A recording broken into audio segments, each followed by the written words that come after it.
नमस्कार, मेरा नाम राजा बिहारी। आप इस वक्त मीडिया वाला देख रहे हैं। देखिए, बिहार विधानसभा चुनाव नजदीक है और ऐसे में हम बिहार के अलग अलग विधानसभा सीट को लेकर के बातचीत कर रहे हैं, क्योंकि बिहार में विधानसभा की गतिविधियां तेज हो गई है। बिहार में विधानसभा की चर्चे तेज हो गए हैं और इन चर्चों को लेकर के अब हम अलग अलग सीट को लेकर के चर्चा कर रहे हैं कि किस सीट पे किसकी दावेदारी कितनी पक्की हो सकती है, या फिर कौन से सीट पे कौन से उम्मीदवार को चेंज किया जा सकता है। ये आशंका हम लगा रहे हैं, ये अनुमान और आंकड़ा हम लगा रहे हैं वहां के लोगों से बातचीत करके। वहां के लोगों से हम जब बातचीत कर रहे हैं तो हमको कुछ अनुमानित बातें पता चल रही है, जिसके आधार पे सूत्रों के हवाले से हम आपको कुछ गतिविधियां बताने की कोशिश करते हैं। लेकिन अब हम पहुंच चुके हैं कल्याणपुर विधानसभा में। अगर कल्याणपुर विधानसभा की बात करें तो कल्याणपुर विधानसभा 16 जो मोतिहारी पूर्वी चंपारण लोकसभा सीट के अंतर्गत आता है और ये अब हॉट सीट में शामिल हो गई है।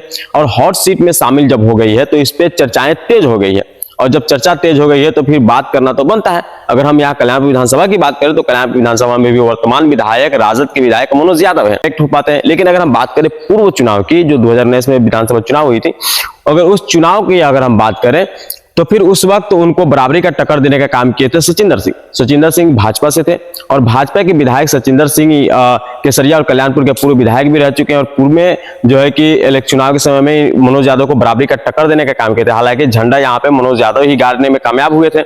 लेकिन अब 2025 की विधानसभा चुनाव जब नजदीक आई है तो ऐसे में जो रणनीतियां यहाँ की है तेज हो गई है। किस तरह की रणनीति कौन अपना रहा है और इन दोनों बड़ी पार्टियों को टेंशन कौन दे रहा है, इस पर भी जरा हम बातचीत करेंगे। अगर टेंशन देने की बात करें तो यहाँ पे जनसुराज के प्रत्याशी सुबोध तिवारी आ गए हैं और सुबोध तिवारी की जिस तरह से चर्चाएं चल रही है कल्याणपुर विधानसभा में, अब इन दोनों बड़ी पार्टियों को टेंशन हो रही है। लेकिन अगर बात करें मनोज यादव की, तो मनोज यादव की कुछ ज्यादा ही टेंशन बढ़ गई, क्योंकि यहाँ पे उनके साथी, उनके पास रहने वाले, उनके लिए काम करने वाले कई ऐसे लोग हैं जो उनसे दूर हो चुके हैं या फिर दूर हो रहे हैं, और कई ऐसे लोग हैं जो यहाँ से निकल के अपना खुद का साम्राज्य बनाने का कोशिश कर रहे हैं। जैसे कि हम बात करें विनय पासवान की, तो विनय पासवान मनोज यादव के राइट हैंड माने जाते हैं। विनय पासवान मनोज यादव के लिए काफी कुछ करते हैं और लगातार मंच पे या फिर चर्चे में मनोज यादव के साथ विनय पासवान को देखा जाता है। लेकिन अब विनय पासवान यहां से हटके केसरिया विधानसभा से चुनाव लड़ रहे हैं आजाद समाज पार्टी से, क्योंकि विनय पासवान भीम आर्मी से हैं और भीम आर्मी से आते हैं तो फिर आजाद समाज पार्टी से चुनाव लड़ने की दावेदारी ठोक रहे हैं केसरिया विधानसभा से। हालांकि पार्टी ने उनको हरी झंडी भी दिखा दी है, लिस्ट में नाम भी आ गया है, लिस्ट आप लोग देख पा रहे होंगे, लिस्ट में नाम भी आ गया विनय पासवान केसरिया विधानसभा से चुनाव भी लड़ेंगे। अगर विनय पासवान केसरिया चले जाते हैं चुनाव लड़ने के लिए, फिर मनोज यादव को यहाँ फिर नुकसान हो सकता है और मनोज यादव की टेंशन बढ़ रही है, क्योंकि विनय पासवान यहाँ पे थे तो मनोज यादव के लगातार सपोर्ट में थे, मनोज यादव के साथ रहते थे। और विनय पासवान यहाँ कल्याणपुर के दलित, महादलित, एससी, एसटी, ओबीसी, पिछड़ा, अति पिछड़ा, इन लोगों के बड़े नेता के रूप में देखे जाते हैं। तो विनय पासवान यहाँ अगर नेता के रूप में देखे जा रहे हैं तो कहीं ना कहीं अगर ये रह करके मनोज यादव के यहाँ पे साथ देते हैं तो मनोज यादव को इन लोगों से फायदा भी होगा, क्योंकि इनका जो सारा समुदाय का जो वोट है ये सब मनोज यादव की तरफ आ जाएंगे। तो फिर अगर यहाँ से विनय पासवान चले जाते हैं कहीं और जगह पे, तो फिर ये सारे वोट में बंटवारा हो जाएगा, क्योंकि दलित, महादलित, एससी, एसटी, ओबीसी, पिछड़ा, अति पिछड़ा, इन सब की राजनीति सारे दल मिलकर के कर रहे हैं। सब लोग कह रहे हैं कि हम इनको आरक्षण देंगे, हम आएंगे तो इनको सुविधा देंगे, इनको रोजगार देंगे, इनको पलायन नहीं करने देंगे। हालांकि खास करके जनसुराज है। अगर यहाँ पे कल्याणपुर में बात करते हैं, कल्याणपुर में एक और दल लड़ती है, मायावती की पार्टी जो लड़ती है बीएसपी से चांद बाबू भी लगातार क्षेत्र में एक्टिव देखे जा रहे हैं, लगातार क्षेत्र में घूम रहे हैं, भ्रमण कर रहे हैं, लोगों से मिल रहे हैं, जनसंपर्क कर रहे हैं। तो कहीं ना कहीं बीएसपी भी जो है कि इन्हीं सब लोगों की बात करती है, ये भी कहती है कि हमारी जो पार्टी है ये दलित, महादलित, एससी, एसटी, ओबीसी, इन्हीं लोगों की पार्टियां है। उसके बाद चंद्रशेखर आजाद रावण जो है आजाद समाज पार्टी, ये भी कहते हैं हमारी इन्हीं की पार्टी है। अगर देखा जाए जो है कि जनसुराज की, तो जनसुराज भी करे कि हम जितने भी निचले स्तर के लोग हैं इन सबको उठा करके आगे लाएंगे। तो कहीं ना कहीं ये भी इनकी ही राजनीति कर रहे हैं। तो यहाँ पे जब ये मनोज यादव के साथ छोड़ करके विनय पासवान अगर केसरिया विधानसभा में चले जाते हैं लड़ने, तो फिर इनकी जो समुदाय इनमें वोट में बंटवारा हो सकता है और सब लोग अपने अपने हिसाब से लोगों को बांट सकते हैं। अगर बांट देते हैं तो फिर मनोज यादव की इसका खामियाजा भुगतना पड़ेगा, क्योंकि मनोज यादव कहीं ना कहीं यहाँ से कमजोर पड़ सकते हैं।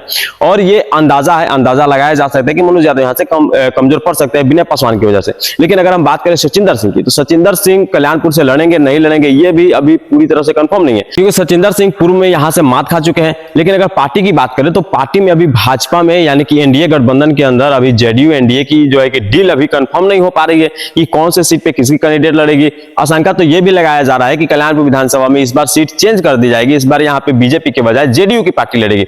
जेडीयू अगर यहाँ से लड़ती है चुनाव तो जेडीयू से एक और आशंका लगाया जा सकता है कि पूर्व विधायक रजिया खातून यहाँ से आ सकती है। अगर रजिया खातून यहाँ पे आती है तो फिर यहाँ की चुनावी रणनीति कुछ ना कुछ चेंजिंग हो जाएगी और यहाँ पे जो है कि गतिविधियां फिर कुछ और रूप में ढलते हुए देखा जा सकता है।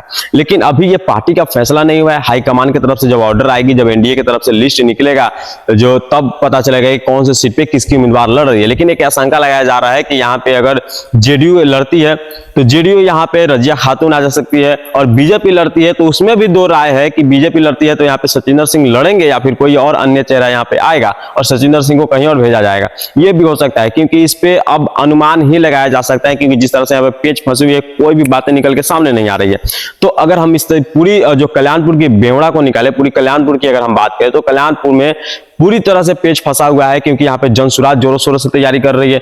आरजेडी के जो प्रत्याशी है मनोज यादव, ये भी जोर शोर से तैयारी कर रहे हैं, लेकिन इनकी जो सहयोगी दल, इनके जो सहयोगी है, जिनके साथी है, जो इनके लिए काम करते हो, कहीं ना कहीं अपना साम्राज्य बनाने की कोशिश कर रहे थे, जिससे इनको नुकसान हो सकता है।